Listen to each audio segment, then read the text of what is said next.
Baiklah, belum masuk semua ya? Mbak Siska, tolong ya, diingatkan kembali teman-temannya yang belum masuk untuk segera masuk karena pembelajaran akan saya mulai. Baik, Bu. Baiklah, pembelajaran saya mulai ya. Assalamualaikum warahmatullahi wabarakatuh. Waalaikumsalam warahmatullahi wabarakatuh. Selamat pagi semuanya. Apa kabar? Pagi, Bu. Alhamdulillah baik. Baik, alhamdulillah. Alhamdulillah baik ya. Jadi semuanya sehat sehingga kita bisa bersyukur pada hari ini bisa diberi kesempatan untuk berkumpul dan melaksanakan pembelajaran dengan baik dan lancar. Untuk mengawali pembelajaran hari ini, kita terlebih dahulu berdoa menurut agama dan kepercayaan kita masing-masing. Berdoa dimulai. Berdoa selesai. Nah, kita akan melanjutkan materi kita yang kemarin. Ada yang masih ingat materi kita kemarin? Menyiapkan tempat kerja saat mendesain busana, Bu. Nah, jadi itu materi kita kemarin ya, bagus ya. Jadi kalian masih ingat. Nah, sebelum itu, Ibu cek kehadiran kalian terlebih dahulu. Siska Permatasari, Hadir, Bu.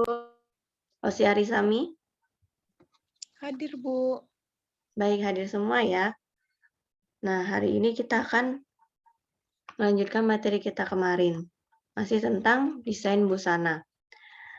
Mbak, saya mau tanya nih, jika kalian membeli pakaian, kalian suka milih nggak? Wah, warna itu cocok nih buat badan saya. Lalu kemudian mungkin motif ini kurang cocok untuk saya. Begitu nggak, Mbak? Iya, Bu. Nah, jika kalian memilih seperti motif, warna, tekstur, itu termasuk dari bagian unsur-unsur busana. Perlu kalian ketahui bahwa itu merupakan bagian-bagian unsur busana yang melekat pada sebuah desain. Nah, Ibu akan share screen materi kita pada hari ini.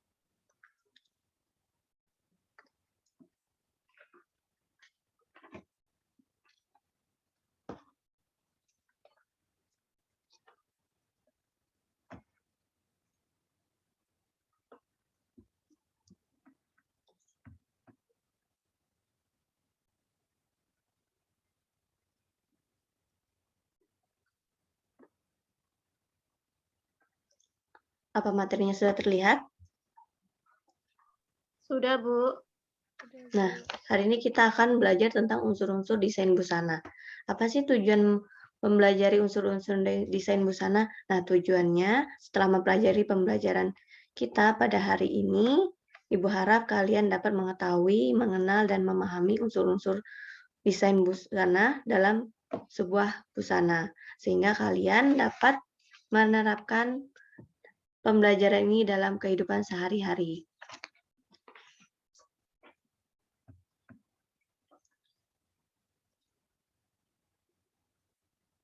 Nah, yang pertama ada pengertian desain. Desain secara umum, yaitu desain adalah suatu konsep pemikiran untuk menciptakan suatu melalui perencanaan sampai terwujudnya barang jadi. Dalam sebuah desain, kita harus menyiapkan sebuah ide terlebih dahulu. Contohnya, seorang arsitek. Sebelum menciptakan sebuah bangunan, mereka mempunyai sebuah ide. Nah, lalu kemudian ide tersebut dituangkan dalam sebuah desain atau konsep. Lalu kemudian jadilah sebuah barang jadi, sebuah rumah. Selanjutnya, yaitu desain busana. Desain busana adalah ide atau gagasan seseorang yang dituangkan melalui gambar. Dalam bentuk gambar busana dengan menerapkan unsur-unsur tepat sehingga tercipta suatu busana yang menarik. Sama dengan contoh yang tadi, jadi setiap kita membuat desain, kita terlebih dahulu memikirkan ide apa yang akan kita buat. Lalu kemudian kita bisa mendesainnya terlebih dahulu. Lalu kemudian bisa diterapkan dan terciptanya busana.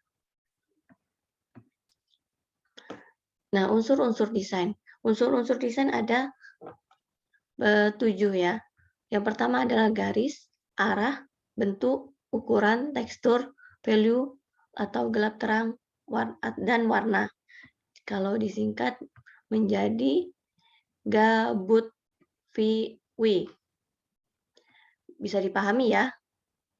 Ini perlu diingat-ingat kembali bahwa ini penting. Lalu kemudian ada garis. Garis merupakan gabungan dari titik-titik. Terdapat 2 macam garis. Yang pertama adalah garis lurus.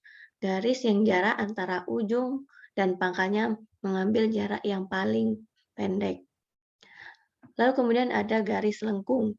Garis lengkung adalah jarak terpanjang yang menghubungkan 2 titik atau lebih. Di sini ada contoh gambar garis.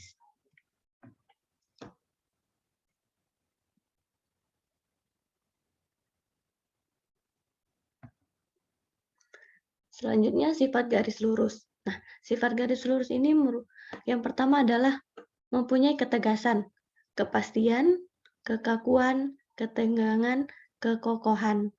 Lalu kemudian sifat garis lurus, sifat garis melengkung. Maaf. Nah, di sini ada kelembutan, keluasan, keindahan, feminim, kesan alamiah, kadang-kadang bersifat riang dan gembira. Fungsi garis. Bisa tolong bantu Ibu, ada yang bisa untuk membacakan? Silakan. Fungsi garis. Saya, Bu. Ya, silakan, Mbak. Fungsi garis. Yang pertama yaitu membatasi bentuk struktur atau siluet. Selanjutnya, membagi bentuk struktur ke dalam bagian-bagian pakaian untuk menentukan model pakaian. Yang terakhir, memberikan arah dan pergerakan model untuk menutupi kekurangan bentuk tubuh, seperti garis Princes, garis empire. Nah, terima kasih, Mbak. Jadi ini adalah fungsi-fungsi garis, yaitu membatasi bentuk struktur dan siluet. Lalu kemudian membagi bentuk struktur ke dalam bagian-bagian pakaian untuk menentukan model pakaian. Lalu kemudian memberikan arah dan pergerakan model. Selanjutnya yaitu masih tentang bentuk, yaitu pada bentuk tubuh gemuk sebaiknya menghindari arah mendatar karena dapat menimbulkan kesan melebar. Begitu juga dalam pemilihan model pakaian, garis yang digunakan dapat berupa princess dan garis tegak lurus yang dapat memberi kesan meninggikan atau mengecilkan orang yang bertubuh gemuk tersebut. Di sini ada contoh-contoh pakaian ya.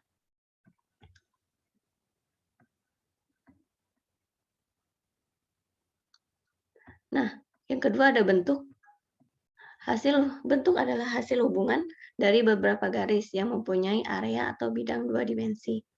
Apabila bidang tersebut disusun dalam suatu ruang, maka terjadilah bentuk 3 dimensi.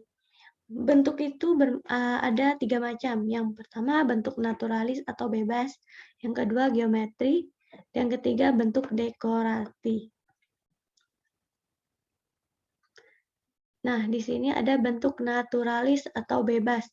Nah, naturalis itu adalah bentuk yang berasal dari alam. Contohnya bunga, daun, hewan, atau gelombang, air, dan bentuk-bentuk lainnya. Di sini ada contoh gambarnya.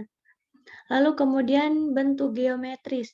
Nah, geometris ini adalah bentuk yang dapat diukur dengan alat pengukur dan mempunyai bentuk yang teratur. Contohnya itu segi 4, segitiga, lingkaran, atau persegi panjang.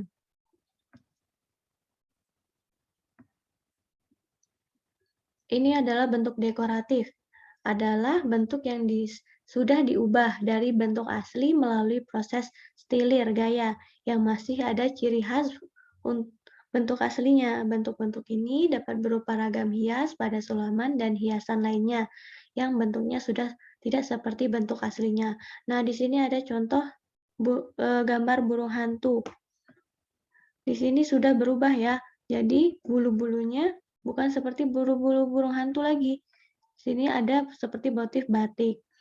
Ini biasanya terdapat pada sulaman-sulaman.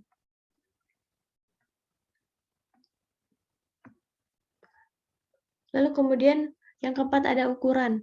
Nah, garis dan bentuk mempunyai ukuran yang berbeda. Karena ukuranlah panjang atau pendeknya garis dan besar kecilnya bentuk menjadi berbeda.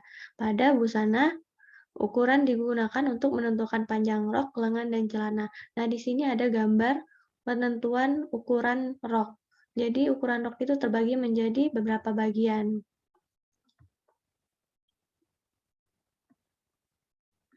Lalu kemudian yang keenam ada tekstur.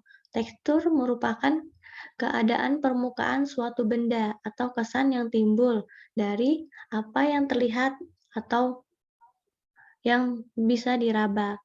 Nah, contohnya yang terlihat itu misalnya berkilau, bercahaya, kusam, tembus, terang, kaku, lemas, dan lain-lain.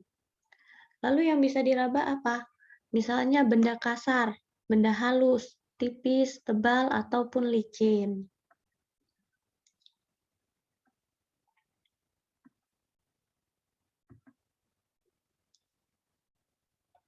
Nah, di sini ada value atau gelap terang. Value atau gelap terang hanya dapat terlihat karena adanya cahaya. Selain itu, value juga berhubungan dengan warna gelap sampai terang. Warna yang cenderung terang akan menonjolkan objek dibandingkan dengan warna yang cenderung gelap. Misalnya, tubuh yang besar disamarkan dengan pemilihan warna gelap, sehingga kelihatannya lebih langsing atau sebaliknya. Di sini ada contoh warna ya, dari gelap sampai ke terang.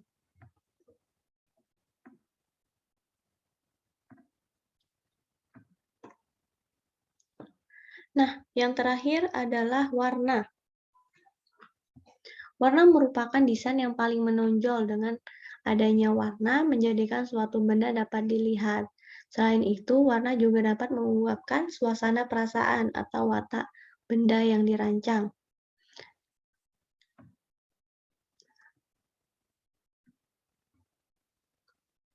Sebelum masuk ke tugas, apakah ada yang ingin ditanyakan? Silakan.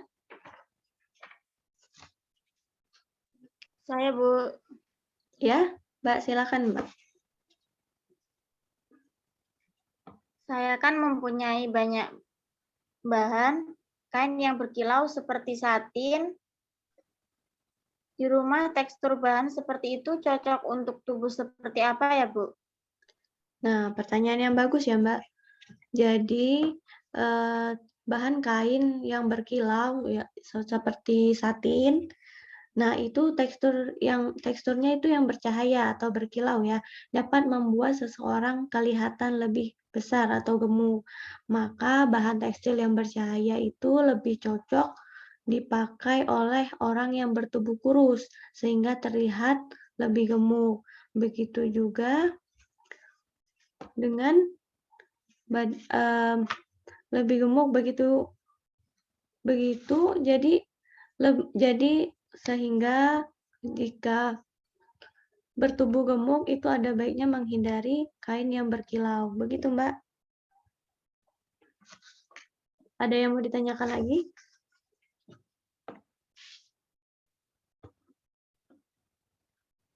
Nah, sepertinya sudah jelas ya. Jadi kita masuk ke tugas. Nah, di sini ada tugas unsur-unsur desain busana. Pada hari ini, yaitu tugasnya amati gambar di bawah ini dan sebutkan unsur-unsur desainnya.